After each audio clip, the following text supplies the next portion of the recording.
Happy What a Word Wednesday, wonderful people. I hope all is well. Thank you for joining me for March's installment of What a Word Wednesday. The topic is identity crisis, identity balance, part one. There's going to be a part two tomorrow in connection to a very special day that I'll share with you all about at the end of this installation, this segment. Okay? Before I get started, I have to say happy 49th anniversary to Miss Peggy and Mr. Leo. The Davises are a beautiful, amazing gift to the world, and I'm so grateful to have them as my confidants, my prayer partners, my wisdom givers, my encouragers, my sounding boards. Happy 49th, Davis family, and I can't wait to hug you all like in person. Can't wait. I'm glad that we're all taking steps and stages to be safe, but goodness me, I look forward to when we'll be able to revert back to face-to-face interaction without being concerned about 3 feet, 6 feet. Y'all know the song, big, big, big, big, what, give me 50 feet. Well, for a minute it was, for about a year, what, big, big, big, big, what, give me 6 feet. Now it might be a big, big, big, big, what, give me 3 feet. Based on a study that I read about yesterday, it looks like maybe 3 feet is better, and they did a comparison between two schools. But Dr. Fauci was like, just keep, I'll keep you all posted. We'll keep you posted. But that's interesting. But you all know, I'm going to tell you something. I've always been big on my personal space anyway. And so that was one thing I guess I could say I was not, I didn't feel inconvenienced by, when people were we had to stay 6 feet from each other. And then sometimes I found myself like, oh my gosh, like why, even before the pandemic, why are you standing so close to me? And I would actually position myself like, can you back up? Because really, I feel like this. I need to be able to defend myself if necessary. Not saying I walk around like I'm 10, like, somebody going to attack me or something. But one thing my father said to me growing up was you got to be aware of your surroundings at all points in time. And so if I can't see you in my line of vision to see you coming at me, hold on, right? But y'all, anyway, that was a little extra. I did not mean to share, but it's what it is, okay? And I'm super excited to share that I have on my rose gold home tee. So in my home tee. So y'all head over to the home tee on Instagram. I put it in the description box. They have great shirts that you can pick from to rep all of your states. I have a majority Louisiana. I have a couple Texas.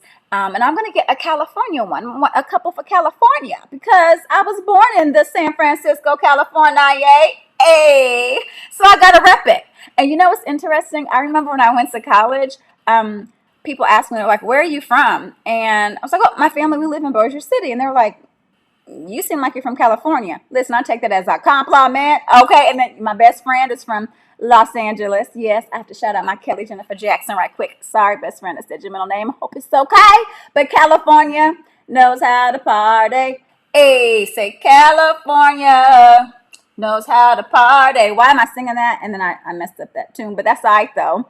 I heard that song for the first time in college. I was like, okay, isn't that Tupac, y'all?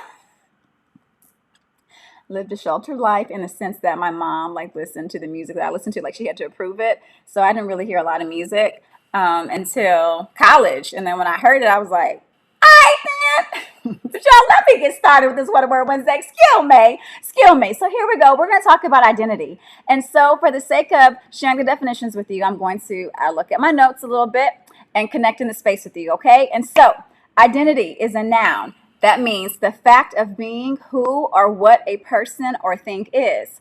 Identity crisis is a noun, which is a period of uncertainty and confusion in which a person's sense of identity becomes insecure, typically due to a change in his or her expected aims or role in society. And then balance is a noun, and it means stability of one's mind or feelings. Now, some words that are associated with women are female, professional, woman, worker, mother, lover, wife, partner, aunt, godmother, sister, cousin, side piece, broad, gold digger, slut, hoe, grandmother, homemaker, rib, superwoman, and the list goes on. Then some adjectives are strong, weak, sensitive, cold, assertive, mousy, aggressive, mild, capable, inadequate, mover and shaker, dead weight. Then for some words associated, some labels associated with men: male, professional, man, laborer, father, daddy, lover, husband, partner, uncle, godfather, brother, cousin, sponsor, gigolo, F-boy, and excuse me for those who may be offended by that, but that is one that's associated with it, right? Or associated with men sometimes. And we know that connects to men who like really just mess around, play around with people's feelings, emotions. And so I would say the equivalent of that for women would be what when I reference gold digger, right? Grandfather, stay-at-home dad, Superman. And then some adjectives: masculine, weakling, chauvinist, gentleman, emotionally unavailable, vulnerable, giver, taker, player, provider. So these are some labels that we've heard, and then there's so many more, right? And I'm sure we've all been called one of these nouns or one of these descriptors, one of these adjectives have been used in connection to us, or maybe we've used them to describe ourselves. And then, of course, there are positive ones too, right? Just as they're negative, and we've heard both. And then we know the song, y'all. Like I said, I didn't really listen to certain music when I was at home, but when I got to college, it was like a whole new world. It was. At first, I was like, what is this bounce music? What is it? But then after a minute there, I was like, hold the phone. And I was getting with it, doing my Josephine Johnny and the whole nine. Y'all listen, because I enjoy dancing. That must be my grandfather in me. It must be the West Indian vibes running through my veins, because I love dancing. It's such a beautiful form of expression, but let me get back to it. So y'all know the song by Lil Wayne and Birdman, Stuntin' Like My Dad, Stuntin' Like My Daddy, and then by Juvenile. Where she get it from? She get it from my mama. Yeah, y'all know I'm gonna do the edited version. For real though. For real. And so when we think about those songs, it connects to our formative years, right? Things that we observe and from our parents or from those who are our parental figures, from older siblings, older cousins. And that can provide a framework of how we identify ourselves or how we see ourselves and what labels we use or what labels other people use in connection to us. Messages in the media, from like reality shows, from the songs we listen to social media, all of that like inform us as well, right? And sometimes, a lot of times, they tell us how to act, or what to do, how to do, when to do, where to do, all to do. And it may not necessarily be the best, but because we're hearing it and we're being conditioned by that, that's what we align ourselves to. And then sometimes when we deviate from that, we've heard people say sometimes like, now, who she thinks she is? What do you think he doing? We step outside of the label or the confines of those labels that people may not be accustomed to. Without even realizing it, we foster and perpetuate beliefs about ourselves based on who we are, where we're from, and sometimes that stunts our growth and stops us from going after our dreams. Because we've heard this before. We from this place. Ain't nobody get out of here. Ain't nobody doing better than that. Not true. Not true. And we don't have to accept or adopt that because others, outsiders, see us like that. We can change the narrative. The mundane dimension of society thrives off of our not breaking out of self-imposed modes or modes imposed on us by other people to be fully who we are. So the mundane dimension of society, the mundane dimension of society thrives off of us not breaking out of our own self-imposed modes to be fully aware of who we are in order to be fully who we are. We see and are often grateful for those who break out of the mode, right? We're inspired by it. We're encouraged by it. We even reap the benefits of it sometimes. And if we don't watch it, we'll go right back into the mode of saying, okay, but this is a space I have to be in. No, we can allow ourselves to be inspired and invigorated or reinvigorated to go forward and toward the dreams and goals of what we have within us so that it manifests on the outside based on who we are and how God designed us to be. The pitfall of an identity crisis is that our perspective is skewed and not aligned with the divine right each of us was born with.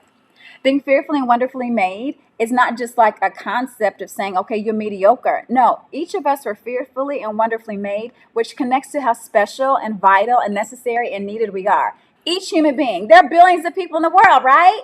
And each of us, each person is special, vital, and needed. Jeremiah 1:5 references this. God told Jeremiah, I knew you in your mother's womb. Like I knew you before you were born. And that doesn't just connect to Jeremiah, that connects to us as well. And even in the point of the fact that God knows the number of hairs on everybody's head. Billions of people in the world, and he knows the number of hair. He knows the number of coils coming from my head. Even when some come out, he knows. Each of us have our own fingerprints. That should connect us to the healthy constructive. That should connect us to the healthy constructive concept of who we are. Our identity starts there, not with the labels that we identify with, not with the labels that are imposed on us. Our identity starts and is based in God. With divine connection, our identity crisis can shift to identity balance because we see ourselves in the light of who we have been created to be. 1 Peter 2:9 says, "But you are a chosen people, a royal priesthood." Listen to those adjectives. Chosen, royal, special. These labels say everybody has to be in this space. But these adjectives say no, you are in this identified space. And in this identified space, you are celebrated for who you are and what you have to offer the world. With realizing this, we go from crisis to balance, from depletion to wholeness. The balance of knowing who we are sets us up to be who we are and to do what we've been designed to do. Finding balance takes a deliberate decision. Y'all, it's easy just to fall into the mediocre of it and be like, nah, I don't feel like it. But are we really happy when we do that? Are we really happy? No, because conformity is not happy. Conformity that causes us to stay in comfort zones and live beneath who we are does not lend to our being happy. When we make that decision to say, you know what, I'm going to step up, I'm going to step in, I'm going to walk in, a whole new world, a whole new space opens up for us. And not only does that encourage us, but encourages those around us. What is that beautiful quote? When we let our light shine, it encourages other people to shine in their light as well. I'm not saying it properly, but I'm going to find it and share it with you all. It's such a beautiful quote. So let's shine forward. I love using that word, y'all, forward. Learn forward, dream forward, but let's shine forward. A path filled with connection to God, healthy relationships, self-love, self-reflection, and the willingness to learn and dream forward awaits us. Are we going to seize it? We know that quote, Carpe Diem, seize the day. Are we going to seize it? I hope we do. Romans 12:2 says, "Do not be conformed to this world, but be ye transformed by the renewing of your mind, that you may prove what is the good and acceptable and perfect will of God." So conformity is not where it's at. It's non-conformity. All right? We got to let conformity go. Let it go. I think we better let it go. Let it go. Let it go.